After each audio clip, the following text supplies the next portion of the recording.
A permit is not done when it's approved. It's done when it's operationalized.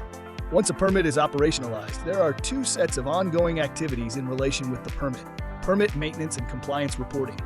Permit maintenance could be due to amendment of operating conditions, change in permit contact information, periodic permit renewal, or other details that requires alignment with the regulatory agency.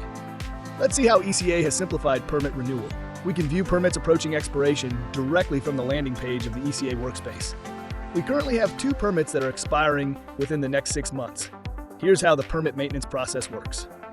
A specialist begins by creating a new renewal directly from the permit and completing all required informations.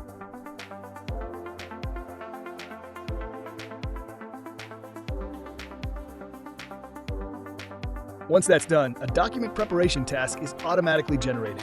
The specialist then attaches document URLs, making it easy for agents to access and review all supporting materials.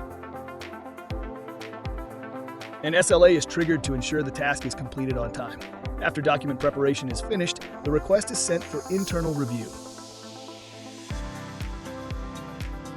One of the managers is involved in reviewing and approving the documents to ensure accuracy and compliance.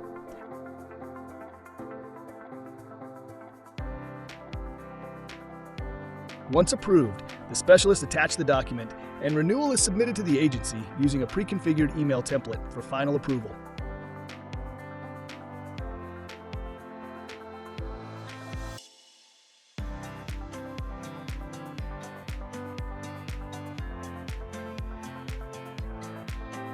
When the agency approves the submission, the specialist receives a Needs Attention notification directly from the landing page, confirming the update. And by attaching the approved document, the specialist marked the permit as officially renewed.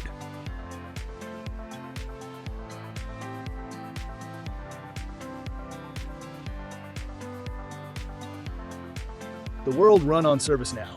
Dingana makes it smarter.